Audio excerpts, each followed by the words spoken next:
Et les délais fixés par la loi ne sont pas de toute façon respectés. Ça, vous voyez, c'est un scandale. Et pourtant, ça passe sur Lyon Capitale. Vous n'en entendrez pas parler sur d'autres chaînes de télévision ou de radio. D'ailleurs, certains sont trop occupés à continuer de construire le mythe des personnes retenues car hostiles et profiteuses. Non, moi, je déteste la France. Des propos qui scandalisent la députée RN Edwige Diaz. On a bien vu un comportement que je pourrais qualifier d'hostile. Et donc je pense qu'il y a des codes culturels qui ne sont pas assimilés. Ici pourtant, Samy est logé, blanchi et nourri. Il peut jouer aux jeux vidéo, au ping-pong et même regarder la télévision.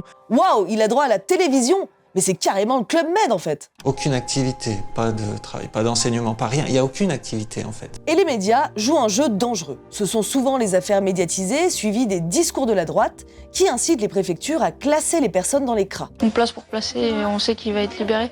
Exactement, en fait c'est histoire d'avoir les fesses propres, comme ça au moins si le mec putain fait une connerie, parce que t'as bien remarqué dans les médias que quand il y a un mec qui fait une connerie, directement on dit ah ben il était sous OQTF, et la préfecture a pas fait ceci, et en fait du coup les préfectures doivent rendre des comptes à ce moment-là. Et c'est fait de façon totalement arbitraire et souvent injustifiée. On a dû juger quelqu'un qui était placé en détention simplement parce qu'il n'avait pas de ticket de transport.